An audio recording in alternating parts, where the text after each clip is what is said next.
아멘. 네, 이제 하나님의 말씀을 보는 시간 가지겠습니다. 요한복음 5장입니다. 요한복음 5장 25절에서 29절의 말씀이 되겠습니다. 25절에서 29절의 말씀. 진실로 진실로 너희에게 이르노니 죽은 자들이 하나님의 아들의 음성을 들을 때가 오나니 곧 이때라. 듣는 자는 살아나리라. 아버지께서 자기 속에 생명이 있음같이 아들에게도 생명을 주어 그 속에 있게 하셨고 또 인자됨을 인하여 심판하는 권세를 주셨느니라. 이를 귀히 여기지 말라. 무덤 속에 있는 자가 다 그의 음성을 들을 때가 오나니 선한 일을 행한 자는 생명의 부활로 악한 일을 행한 자는 심판의 부활로 나오리라. 아멘. 자, 오늘은 이제 이렇게 또 본문의 말씀은 요한복음 5장 25절에서 29절의 말씀으로 주제를 생명과 예수님의 심판, 그러한 주제로 우리가 요한복음을 좀 살펴보고자 합니다. 우리가 지금 오후 예배 때 이렇게 이제 그 요한복음이 계속 강해가 진행되는데요. 그 이어서 선상에서 지금 오늘 이 본문이 나온 겁니다. 그래서 지난주 이제 이거 할 때 25절에서 29절의 말씀은 부활에 관계되는 내용이기 때문에 내용이 좀 중요하고 또 물론 다른 것도 중요하겠죠. 근데 이제 얘기할 게 많아서 이번 주로 제가 이제 미뤘죠. 그래서 이제 오늘 25절에서 29절의 말씀은 굉장히 중요하면서 여기 지금 25, 29절에는요, 예수님이 하나님이시고, 그 다음에 사람이시고, 그 다음에 예수님은 생명이시고, 그 다음에 예수님은 심판권을 가지고 계신 분이고, 이런 어떤 그 다음에 예수님은 부활하신 분이고, 이런 기독교의 핵심적인 그러한 진리가 요 25절에서 29절까지의 아주 그냥 엑기스같이 들어있는 게 본문이 되겠습니다. 그래서 생명과 예수님의 심판이란 이제 주제를 좀 정해봤습니다. 그래서 이제 25절과 26절은요, 이제 25절을 보면 진실로 진실로 너희에게 이르노니 죽은 자들이 하나님의 아들의 음성을 들을 때가 오나니 곧 이때라. 듣는 자는 살아나리라. 그렇게 말씀하십니다. 자, 여기 보시면 이제 25절에 너희에게 이르노니 죽은 자들이 하나님의 아들의 음성을 들을 때가 온다. 그때 그렇게 얘기하신 거죠. 그러니까 죽은 자들이 하나님의 음성을 들을 때가 온다. 이때는 언제를 가르쳐 얘기하면은 대환란 마지막 때에, 그렇죠? 그래서 계시록 20장을 찾아볼게요. 이거 중요하니까 한번 찾아보시겠습니다. 계시록 20장 11절에서 15절의 말씀인데요. 20장 11절에서 20절 15절입니다.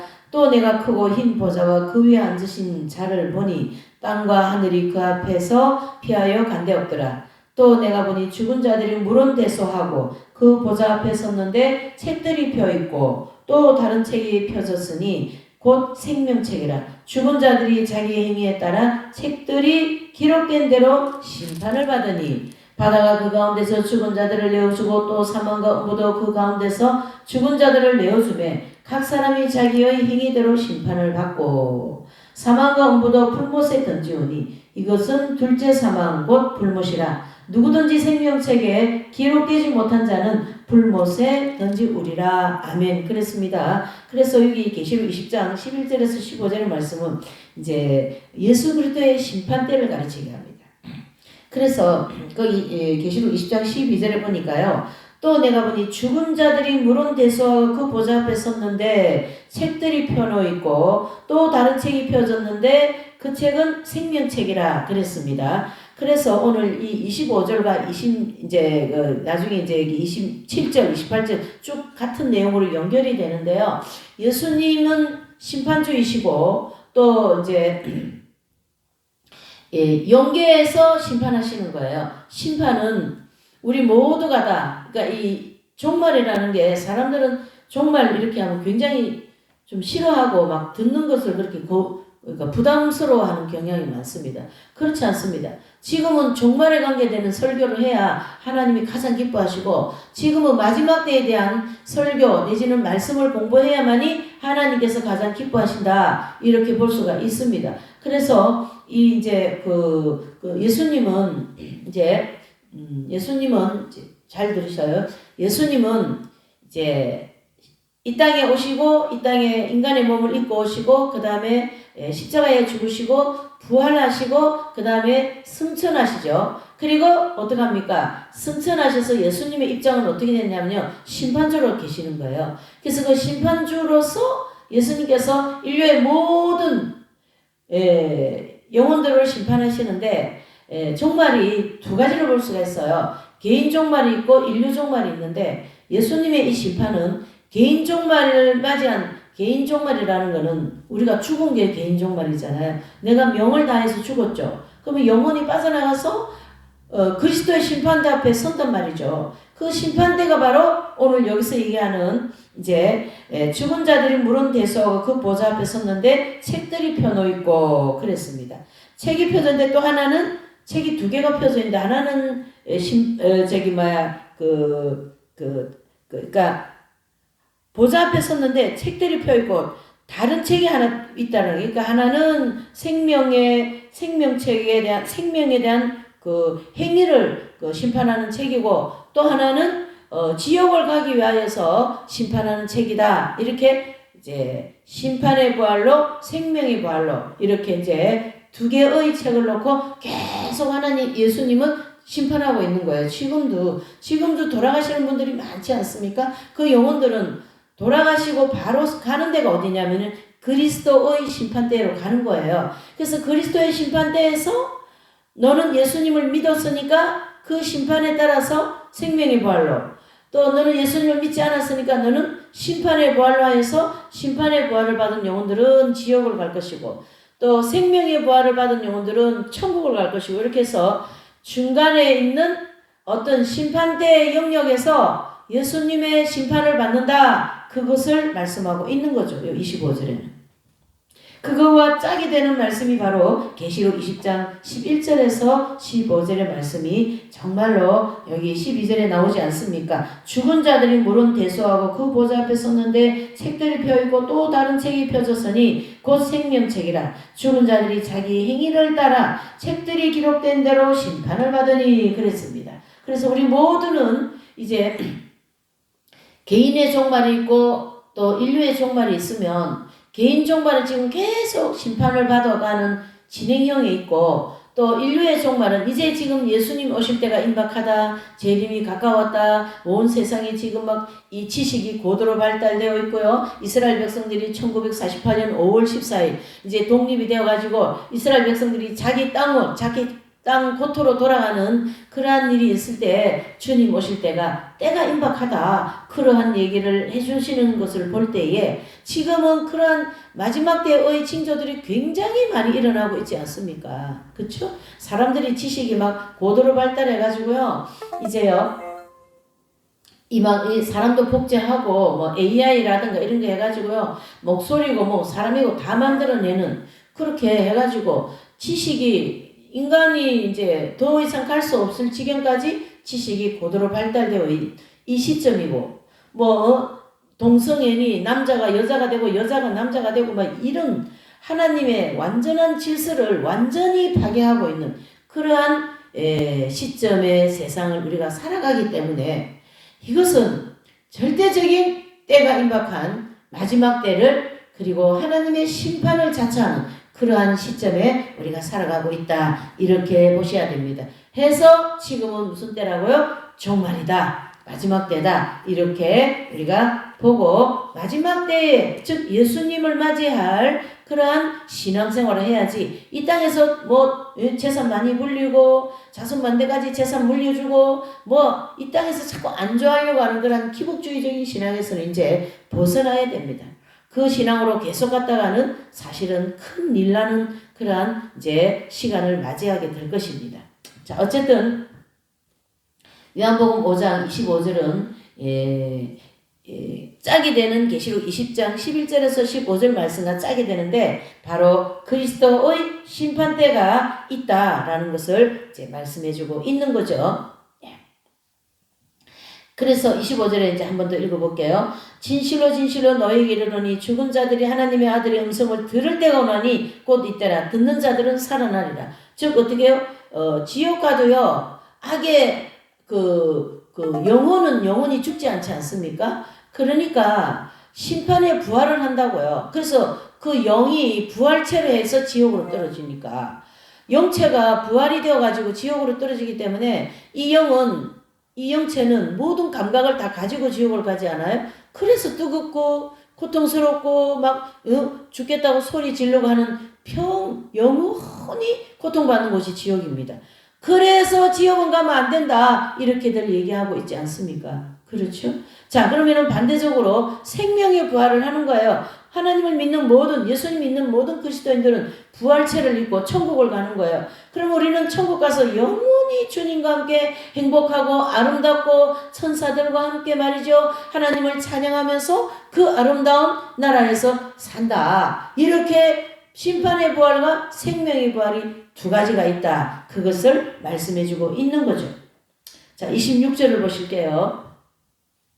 26절은 아버지께서 자기 속에 생명이 있음같이 아들에게도 생명을 주어 그 속에 있게 하셨고 그렇게 말씀하셨습니다. 자, 여기 보니까 아버지께서 자기 속에 생명이 있은 것 같이 아버지는 하나님이시죠. 또 아들은 예수님이시지 않습니까? 그래서 아들에게도 생명을 주어 그 속에 있게 하셨고 이렇게 말씀하셨습니다. 이 말씀은 무슨 말씀이냐면 바로 기독교에서 가장 중요한 삼위일체의 하나님을 가르치게 하는 거예요. 그래서 예수님 안에 생명이 바로 하나님 안에 있는 생명이고 하나님 안에 있는 생명이 바로 예수님 안에 있는 생명이다. 그래서 그 생명력이 역이신 성령께서 이 땅에 오셔서 우리에게 생명으로 역사하지 않습니까? 그렇죠? 그래서 성령 하나님, 성부 하나님, 성자 하나님 이렇게 해서 삼위일체를 가르쳐서 26절에 말씀하고 있다라는 거예요. 그래서 하나님의 생명과 예수님의 생명은 똑같다. 그렇게 볼 수 있죠. 그래서 삼위일체를 강조하기 위하여서 이 본문에 말씀하시고 또 이 본문과 짝이 되는 말씀이 요한복음 1장 1절에 나오죠. 예, 좀 우리가 오늘은 짝을 지어서 한번 맞춰보죠. 자, 요한복음 1장 1절에는 태초에 말씀이 계시니라 이 말씀이 하나님과 함께 계셨으니 이 말씀은 곧 하나님이시니라. 아멘. 그래서 이 말씀은 곧 하나님이시고 그리고 예수님은 하나님은 태초부터 이 자연 만물 이 피조물이 생기기 전부터 하나님은 어쨌다요? 계신 분이다. 이래 볼 수 있는 거예요. 그래서 이 요한복음 1장 1절의 말씀은 이 말씀의 기원은 어느 시점 그런 게 없어요. 영원히 그 전에 우리는 증명할 수 없는 그때부터 하나님 말씀은 계셨다. 이렇게 볼 수가 있습니다. 그래서 우리가 여기서 좀 하나 덧붙여야 될 게 하나님은 신이지 않습니까? 신은 기원이 없다라는 거예요. 그래서 나는 스스로 있는 자다. 나는 영원한 자다. 그렇게 모세에게 나타나셔서 떨기나무 앞에서 하나님이 다 나타나셔가지고 그랬을 때 모세가 누구시옵니까? 그렇지 않습니까? 그러니까 이제 하나님께서 나는 어떻게 해요? 스스로 있는 자다. 이렇게 말씀하신 거죠. 그래서 그러니까 말씀 속에서 역사하시고 하나님을 어떻게 해요? 실제로 만날 수 있는 거예요. 그러니까 하나님이 말씀이니까 말씀으로 들어가면 하나님을 만날 수 있는 거예요. 그래서 말씀 위에 튼튼하게 서야만이 우리가 이 세상을 올바로 신앙생활을 할 수 있다. 이래 볼 수 있는 거죠. 그래서 하나님의 말씀의 실체는 바로 예수 그리스도이시다. 그래서 말씀의 실체이신 예수님이 오셔서 우리에게 보여주신 분이 바로 육신을 입고 오신 예수님이시다. 이렇게 볼 수가 있는 거죠. 그래서 여기 26절에서 말씀하는 예수님께서 자기 속에 생명이 있음같이 아들에게도 생명을 주어 그 속에 있게 하셨고 이 말씀과 짝이 되는 말씀이 요한복음 1장 1절의 말씀이다. 이렇게 정도를 해볼 수가 있습니다. 그래서 예수님과 하나님 삼위일체의 하나님께서는 이게 이제 이 만물이 있기 전부터 계신 분이고, 예. 태초에 계신 분으로서 생각해야 된다. 이래 볼 수가 있는 거죠. 예. 그래서 이제 요 26절은 이어서 26절과 27절을 이어서 오셔야 됩니다. 그래서 27절에 이어서 오니까 또 인자됨을 인하여 심판하는 권세를 주셨느니라 그랬습니다. 자, 26절은 예수님과 하나님과 삼위일체를 가르쳐 얘기하시고 27절은 그 삼위일체의 하나님 그 세 분 중에 한 분이신 아들, 그렇죠? 아들 되시는 예수님이 이 땅에 육신을 입고 오신 것을 말씀하고 있어요. 그래서 거기 보시면 그 단어가 뭐라고 되어 있습니까? 인자됨을 인하여 심판하는 권세를 주셨느니라 그랬습니다. 인자. 요 인자는 사람 인자를 써가지고요. 사람이 되어서 이 땅에 오셨다. 그 얘기를 해주고 있는 거죠. 그래서 인자됨을 인하여 심판하는 권세를 주셨느니라. 그래서 분명히 인자, 즉 사람의 아들이다 이렇게 가르쳐주고 있고요. 사람을 통해서 육체가 이 세상에 출생하게 되었다라는 거죠. 누구가요? 예수님은. 그래서 동정녀이신 성모 마리아께 예수님께서 오셔서 그 육체의 예수님, 동정녀 마리아께 예수님 그 육체의 예수님이 이제 오셨어요. 그래서 거기에서 10달을 채우셔서 예수님이 갓난아기로 탄생하시지 않습니까? 예. 참, 예. 이게 하나님만이 하실 수 있는 일이지. 어떻게 인간의 관계가 없이 인간이 태어날 수 있냔 말이에요. 그것은 사람은 할 수 없는 일이에요. 근데 하나님은 하셨기 때문에 하나님은 무궁무진하신 분이고 무소불능하시고 안 되시는 일이 없고 능력이 있는 분이시고 무궁무진하신 말을 더 이을 필요 없는 그런 하나님이시다. 이렇게 보셔야 되고 또 이 기독교는 신비주의적인 종교입니다. 신비주의. 뭐냐면 이 예수님 탄생부터 신비지 않습니까? 그렇죠? 예수님 탄생부터 신비이기 때문에 기독교는 다른 타 종교들하고는 차원이 다르다. 이렇게 보셔야 돼요. 그래서 자력 종교와 타력 종교는 차원이 다르다. 그래서 자력 종교는 인간이 만든 종교라면 타력 종교는 하나님이 만들어 놓은 뭐예요? 종교다. 이렇게 우리가 좀 구분해서 말할 수가 있는 거죠. 그래서 이 타력 종교는 하나님, 예수님이 이 땅에 오시는데 전혀 인간이 개입되지 않는 전 100% 완전히 예수님께서 하나님의 역사심 속에 성령을 통하여 이 땅에 오신 분이다. 그래서 예수님은 거룩하신 분인 거예요. 네. 예수님은 원죄가 없으신 거룩하신 그냥 인간의 몸만 입고 오셨다. 이렇게 우리는 예수님을 알으셔야 됩니다. 그러므로서 심판하는 권세를 완전하게 사용할 수 있게 되었다라는 뜻입니다. 그래서 인간을 심판하는데 바로 백보자에 앉게 하셨다라는 거고요. 완전한 사람이시기 때문에 완전한 그러니까 불완전한 모든 사람들을 심판할 수 있는 자격을 가주신 거예요. 자, 보십시다. 이 심판에 대해서 한번 보죠. 사람은 굉장히 불완전해요. 그렇죠? 지금 이 심판 얘기하니까 너무 맞아떨어진 것 같아요.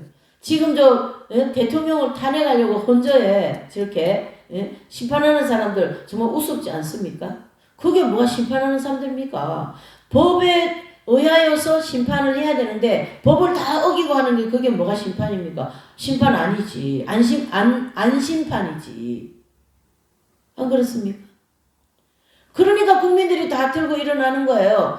올바로 심판하라. 대한민국 하나님의 법치주의 나라인데 왜 법치주의 나라에서 가장 법을 잘 지켜야 되는 심판관들, 즉 판사들이 법을 어기면서 대통령을 그냥 졸속으로 탄핵하려고 그러고 대통령이 법에 따라서 계엄을 한 거지 하나도 거기 제가 들어보니까 하나도 저촉되는 게 없더구만요. 왜 그렇게 기가 막혔습니까? 판사고 우리 같은 사람은 법 공부 1도 안 했어. 1도 안 했어. 그런데 보니까 다 그게 답이 나오더만요. 그게 현재 있는 저 판사들이 엉터리 박사예요. 엉터리 박사. 아이고 정말 엉터리 박사예요. 말하니까 막 좀 열이 날라 하니까 말을 안 해야 되겠어요. 설교 시간인데. 안 그렇습니까?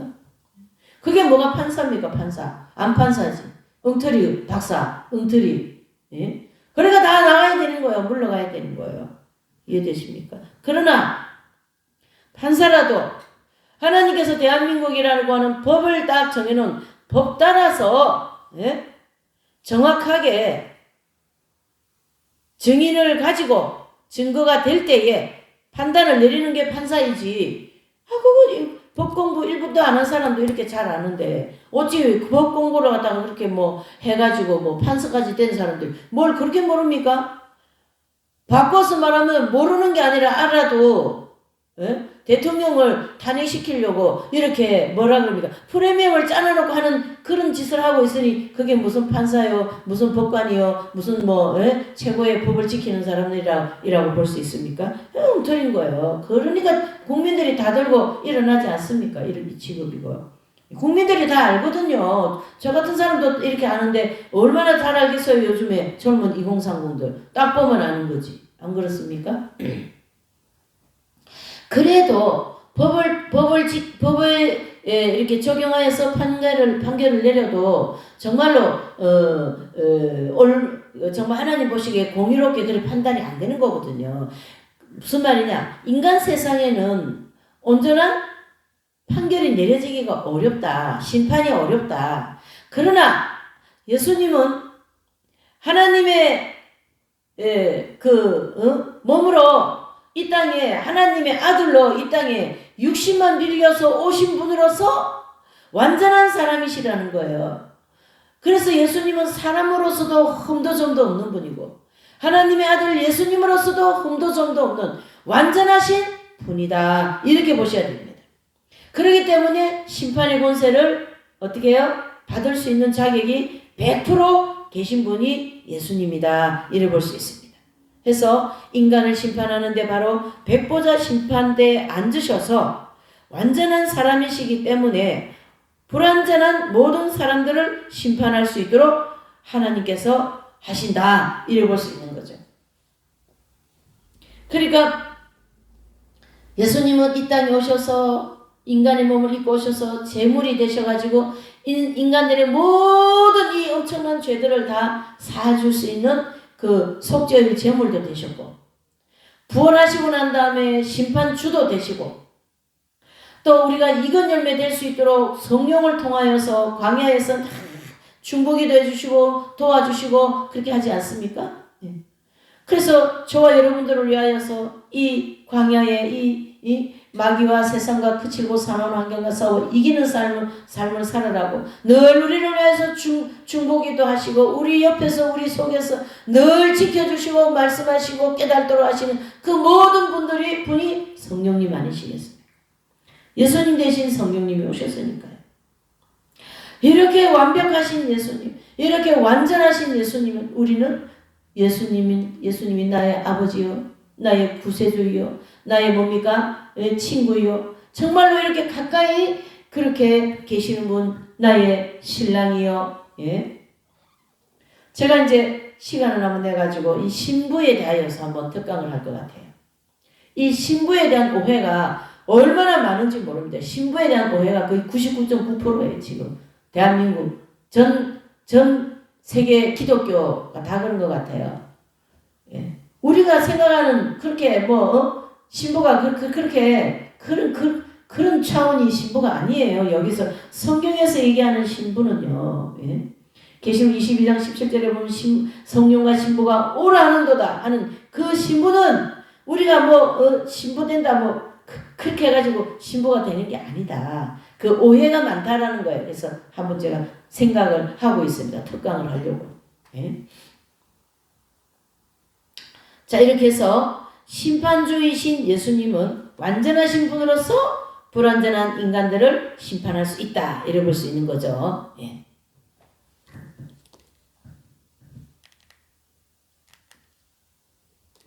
예.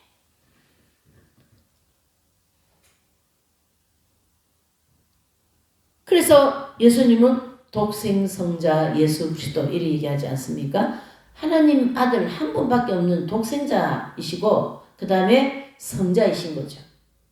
인간의 몸으로 오신 것도 성자이시고 하나님의 아들로서도 거룩한 성자이시고 이렇게 이제 볼 수가 있습니다. 네.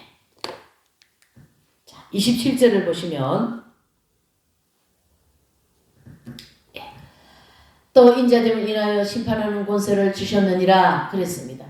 그래서 예수님께서 이 땅에 사람으로 오신 것을 말씀하시고 인자됨을 인하여 심판하는 권세를 주셨다. 즉 인자는 사람으로 오신 예수님을 가르치게 하고 정리합니다. 사람을 통해 육체가 이 세상에 출생하게 되셨고 그러므로 심판하는 권세를 완전하게 사용할 수 있게 되었다. 예수님은 완전한 사람으로서 심판하는 심판주가 되셨다. 28절을 보시면요. 28절. 이를 귀히 여기지 말라. 무덤 속에 있는 자가 다 그의 음성을 들을 때가 오나니 그랬습니다. 그쵸? 아까 계시록 우리 이제 그 20장 11절 15절 말씀과 이제 짝이 될 수가 있죠. 이 말씀도. 자, 무덤 속에 있는 자가 다 그 음성을 들을 때가 온다라는 거예요. 그때가 그렇죠? 네. 자, 그때는 언제일까요? 실제 육체의 죽음을 말하고 죽은 사람들은 다 어디로 간다요? 아까 서도 얘기했죠. 심판대를 통과해야 된다라는 거예요. 그래서 누구를 막론하고 다 심판대를 통과해야 됩니다. 여기서 우리가 다 한 가지 중요한 거 한 가지 짚고 가야 되는 게 뭐냐면요. 교회 시대 이긴 자들 있죠. 교회 시대 이긴 자들. 소위 성인, 성녀 이런 분들. 그런 분들은 이 땅에서 주님이 허락하신 즉 예수 그리스도께서 허락하신 모든 연단의 과정을 그 분량을 다 마쳤어요.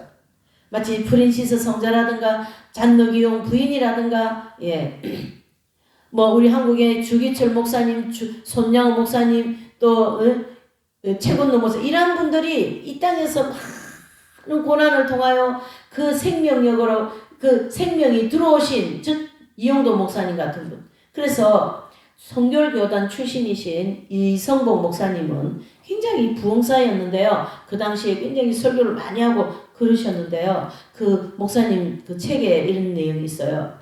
예수님을 나는 마시고 있다. 이런 단어를 쓰고 있어요. 예수님을 마시고 있다. 예수님을 마시고 있다는 이 단어의 의미가 뭘까? 이렇게 말씀하신 그 의미가 뭘까? 그것은 바로 광야의 연단 과정을 다 마쳐서 완전히 예수 그리스도의 십자가의 보혈로 깨끗하게 씻김을 받고 또 완전히 성령으로 거듭나셔가지고 어떡합니까? 생명이 그 목사님의 영의 지성소에 합일이 되어진 것을 그렇게 표현한 거예요. 그러니까 그 영의 지성소에 생명이 합일되어진 그 이용도 목사님은 지금 우리 눈에는 보이지 않지만 그 목사님 개인적으로는 계속 하나님의 보좌로부터 폭포수가 폭주되고 있다라는 걸 말씀하고 있는 거예요. 마시고 있다고 했기 때문에. 그래서 잔느기용 부인 같은 분도 영원의 폭포수 그렇죠? 또 사랑의 공세 아빌라의 데레사 같으신 분은 그런 단어를 쓰는 것은 다 생명이 합일되어져 계신 분들을 가르치게 한다 이렇게 볼 수가 있는 거죠.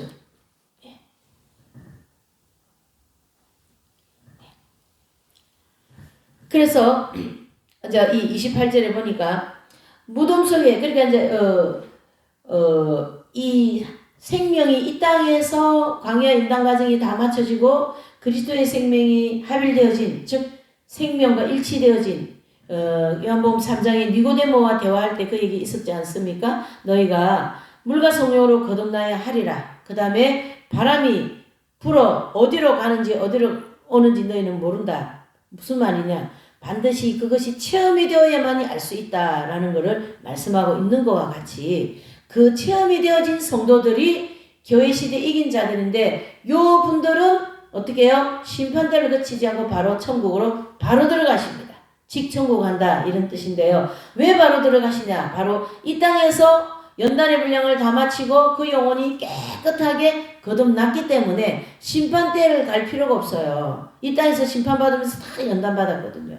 그리고 우리가 연단받고 막 이런 어려움 많고 고통 많고 이런 거는 다 하나의 심판에 대한 연단이다. 이래 보실 수가 있습니다. 내가 남을 미워하고 남을 싫어하고 음욕 품고 교만하고 혈기 부리고 그러면서 지나가지 않습니까? 회개해서 용서받은 것도 있지만 하나님께서 거기에 따르는 심판과 함께 연단을 주신 거예요. 그래서 회개하라. 그런 아주 중요한 연단의 의미가 있습니다. 자, 거기는 이제 여기 이제 육체의 죽음에 대해서 여기까지 하시고 28절. 그래서 부활도 되는 것이다. 무슨 뜻입니까? 우리가 죽으면 다 부활되어야 돼요. 왜요? 그래야 심판받죠. 그렇죠?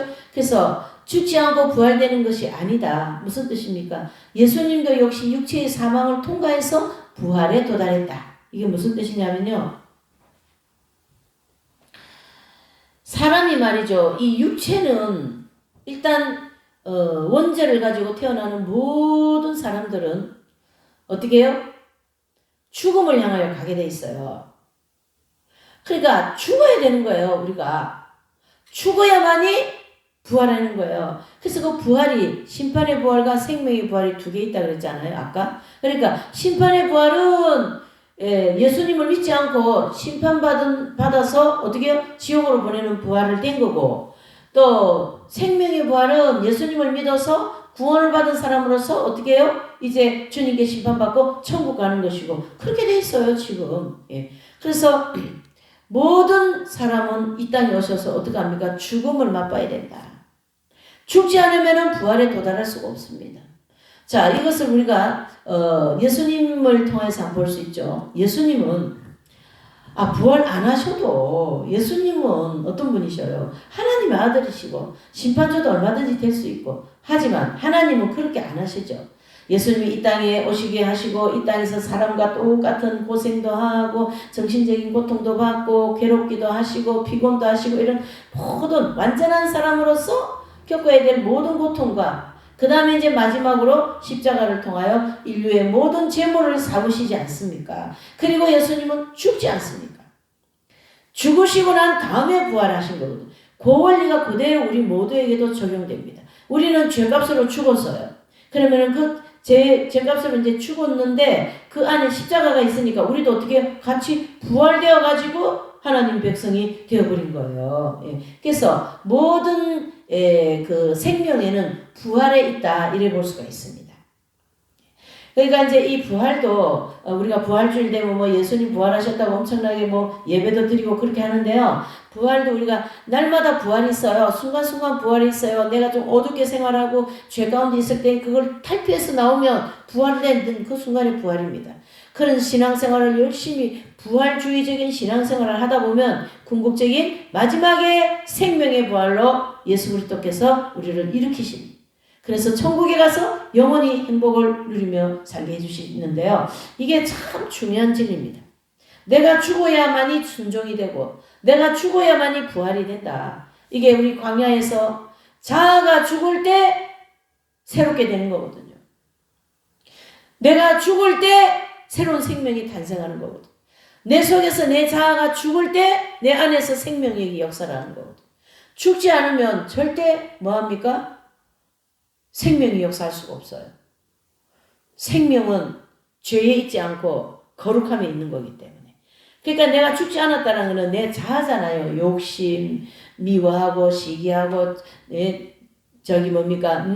포악하고 음란하고 태만하고 온갖 더러운 죄 속에 또 정욕적인 결정과 말이죠. 정욕적인 먹고 수면용, 식욕, 무력, 또 명예욕, 사물에 대한 애정, 혈육 애정, 남녀 애정, 친구 간에 대한 애정, 또 사물에 대한 애정 있죠. 또 친구 간 애정, 혈육 간 애정, 남녀 간 애정 이렇게 있는 거거든요. 그건 전부 다 육신이기 때문에 다 죽어야만이 천국 갑니다. 그런 것이 이 광야에서 조금씩 죽어갈 때마다 부활의 능력이 계속 주어지는 거죠. 이거 굉장히 신비로운 신앙생활입니다, 여러분. 신비입니다, 이거. 부활은 굉장히 중요합니다. 심판의 부활은 지옥, 생명의 부활은 천국. 하나님의 능력으로 이 모든 것이 이루어진다라는 것. 그래서 예수님의 재림의 때 첫째 부활에 참여하는 성도들이 있어요. 예수님이 재림 때 첫째 부활에 참여하는 성도들은요, 휴고되는 성도들과 순교자들입니다. 그래서 계시록에 보면 첫째 부활에 참여하는 자들이 복이 있다 그렇지 않습니까? 그렇죠? 나머지는 전부 다 천년왕국 시대가 끝난 후에 심판의 부활은 지옥, 생명의 부활은 천국 이렇게 돼 있어요. 이해되십니까? 네.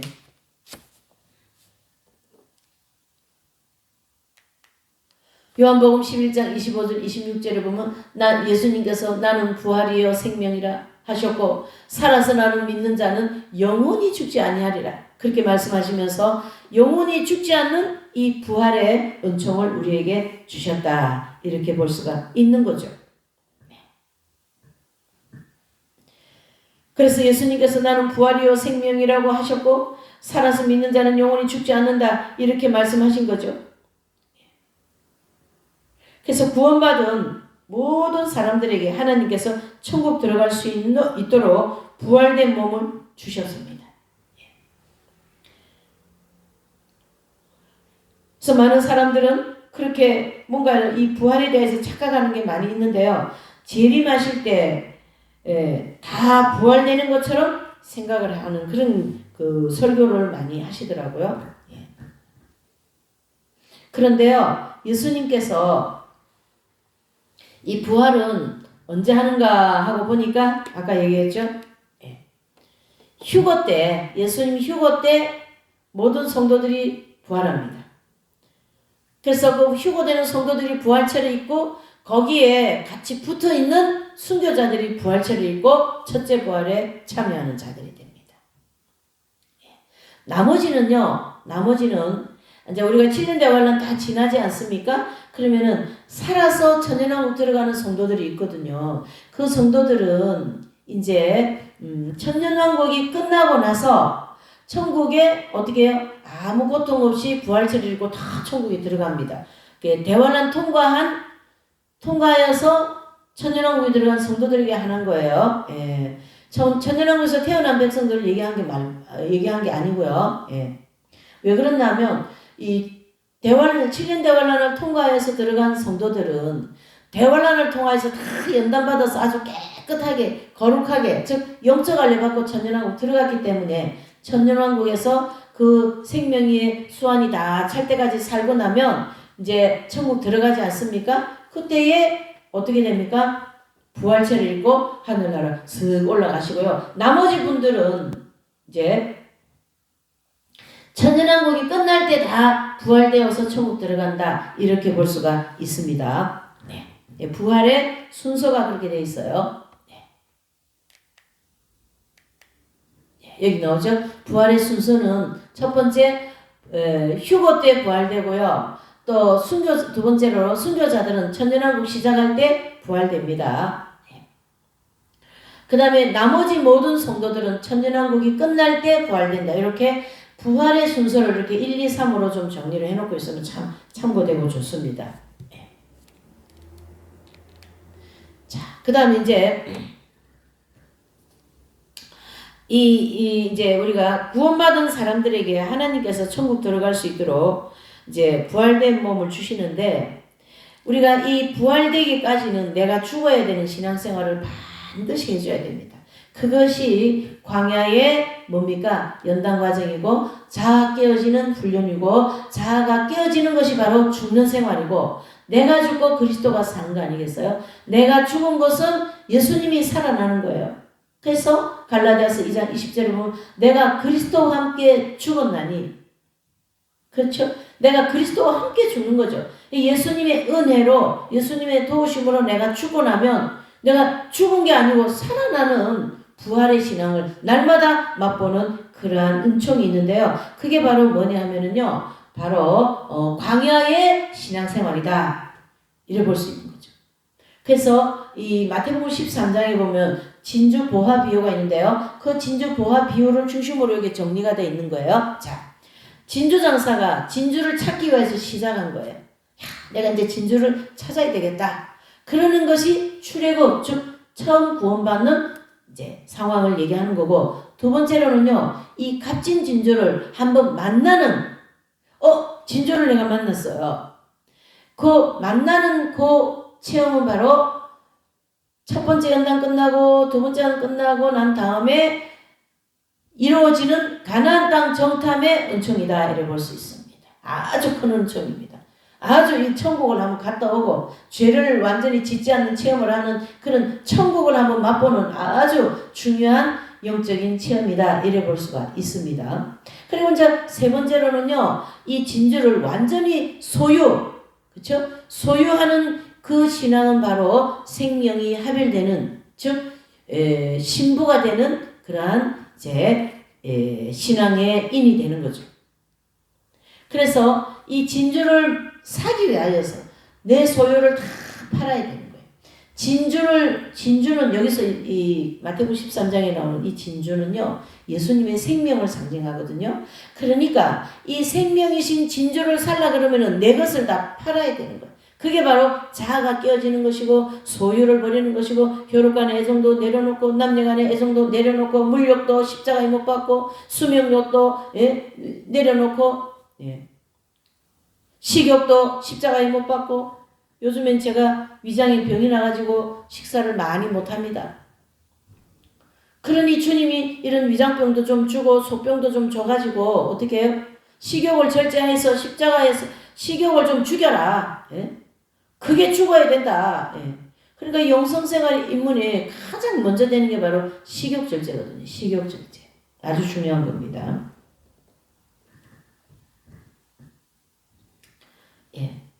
그래서 이 광야에서 그러니까 좁은 문으로 들어가라, 좁은 길로 가라고 주님이 말씀하지 않습니까? 그 좁은 문과 좁은 길은 바로 뭐냐면 자기를 부인해야 되고 자기 십자가를 져야 되고 내 중심적인 하나님 중심으로 살려니까 속에서 막 우라통이 올라와도 말이지 그걸 참고 견디고 기도하고 저 원수를 위하여 기도해 줘야 되고 막 이런 신앙생활이 자기가 죽는 생활인 거예요. 원수를 위해서 기도해 줘야 되는 거죠. 그게 신앙생활이에요. 그렇게 할 때 내가 죽는 거고요. 그렇게 할 때 생명의 부활로 내가 되었을 때 완전한 생명의 길로 갈 수가 있는 거죠. 자, 그렇게 해서 여기 이제 보시면 이 진주 보아 이 경험을 중심으로 이렇게 세 가지로 정리를 해봤습니다. 자, 이제 네 번째로는 예수님이 이름으로 심판조가 되시는 거죠. 뭡니까? 완전하신 사람으로서 이제 완전한 제물로 흠도 점도 없이 레위기 16장 말씀같이요. 흠도 점도 없는 그 짐승을 잡지 않습니까? 똑같이 예수님도 히브리서에 나오죠. 흠도 점도 없으신 예수님의 모든 그 육체를 이제 제물로다가 십자가에 돌아가시죠. 그렇죠? 그 제물 대신 예수님은 부활을 하시는 거죠. 부활된 몸을 가지고 이제 어떡합니까? 예수님은 결과적으로 심판주가 되는 거죠. 그래서 심판주로서 우리 모든 인생들을 심판하신다, 이렇게 볼 수가 있는 거죠. 그래서 부활된 몸으로 천국 가셔서 대제사장으로서 속죄를 위한 피를 뿌리고 우리 죄를 사해 주시고 그 다음에 회개하지 않은 것은 또 심판해서 회개하게 하시고.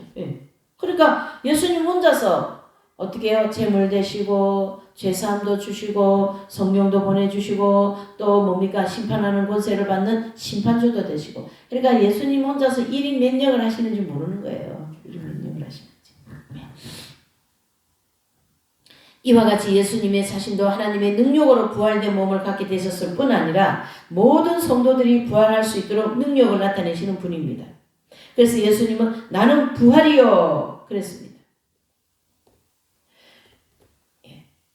그래서 나는 부활이요 생명이라. 그 생명 되시는 주께서 심판하신다, 이렇게 보시는 거죠. 생명이라는 것도 우리의 생명이실 뿐만 아니라 구원받고 천국에 들어가는 모든 성도들에게 생명을 공급하시는 분이다. 그렇죠? 그래서 생명으로 거듭나야 하는 분이고, 그래서 나는 부활이요 생명이라는 이 말씀이 성립이 되는 거예요. 하나님 아버지는요 다 말씀하시고 그 말씀을 또 예수님을 통하여 다 이루시는 거예요. 1.1에 말씀이 이루어지지 않는 것이 없다 이렇게 얘기하지 않습니까? 예수님을 통하여 그 하나님의 무궁무진하신 말씀을 다 이루신다 이래 보셔야죠.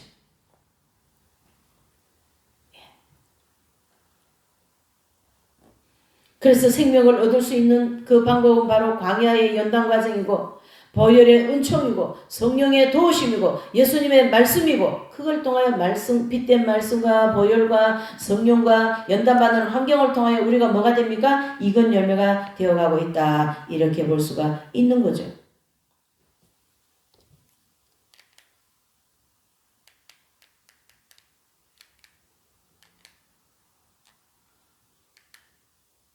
예. 그래서 생명을 얻는 순서는 첫 번째로 출애굽한 성도가 어떻게 해요? 광야를 통과하고 그 다음에 영적 할례 받으면서 생명이 합일이 되는 그렇게 되어 있거든요. 그러니까 우리가 이런 말씀을 이 요한복음 오늘 이 본문의 말씀을 가지고 우리가 어떤 뭘 먼저 생각해야 되냐면요. 예수님 믿습니다. 바로 천국 갈 수 없다라는 거예요. 반드시 예수님 믿고 광야에서 연단을 받고 내가 정결케 되고 난 다음에 그 생명을 얻어서 천국 간다. 이렇게 보셔야 됩니다. 그게 맞는 겁니다. 그게 아니고 무슨 말씀이냐 우리 목사님 예수님 믿으면 무조건 천국 간다 그러는데 그러면은 천국 가는 사람이면 죄를 짓지 말아야죠. 지금도 얼마나 많은 죄를 짓고 있습니까? 그렇죠? 그러니까 이게 말이 안 맞는 거예요. 그러니까 이런 죄를 짓는 것을 광야에서 죄를 다 씻고 닦고 정결케 해서 천국 가야 된다. 그 얘기를 하시는 거죠. 그게 처음부터 즉 출애굽 즉 구원받을 때부터 되는 게 아니라 광야 연단 과정을 다 마치고 난 다음에 생명이 내주합일 된다. 그 되어진 성도들이 휴고되는 성도들이고 그리고 그 과정을 통과하지 못한 성도들이 대환란을 맞이하면 대환란의 그 죄된 모습으로 가지고 들어가서 거기서 나머지 연단을 받는 거예요. 그래서 거기서 순교도 하고 거기서 대환란을 통과해서 통과 성도도 되고 순교 성도도 되는 이러한 놀라운 은총을 받게 되는 거죠. 그래서 출애굽 그다음에 광야 연단 과정 그다음에 생명에 얻는 이렇게 공식적으로 되어 있어요. 이거는 그 수학 공식을 문제 푸는 것 같은 그런 공식이나 마찬가지입니다. 확실하게 수학 공식처럼 준비되어 있습니다. 예수님께서 어떤 말씀을 하셨어도 부분적으로 단어 몇 개만 가지고 하신 말씀이라도 다 거기에 적용해서 해석해 볼 수가 있는 거죠. 그래서 모형적 진리를 중심으로 해설을 하면 이게 정말로 쉽게 적용이 되어서 잘 됩니다. 결국 이스라엘 백성들이 애굽에서 나와서 광야의 40년 과정을 통과하여서 가나안 땅 입구에서 여호수아서 5장 9절의 말씀 이스라엘 백성들이 광야에서 새로 태어난 백성들이 어떻게 해요? 가나안 땅 입구에서 할례 받고 천국 들어가는 거거든요. 이렇게 되어진 새 사람이 되어서 천국 간다. 그러니까 결국 광야에서 애굽에서 나온 60만 명은 광야에서 다 죽었단 말이죠. 이것은 바로 옛사람, 자아, 그쵸? 그것을 얘기합니다. 그래서 우리 모두는 나는 죽어야 되고 예수님만 살아야 됩니다. 그 신앙생활이 바로 생명을 얻어가는 궁극적으로 얻는 그러한 출애굽 즉 구원 그 다음에 광야 40년 그 다음에 생명의 합일 이렇게 공식이 되어 있는 구원론에 입각해 볼 수가 있다. 이렇게 볼 수가 있습니다. 자, 오늘은 여기까지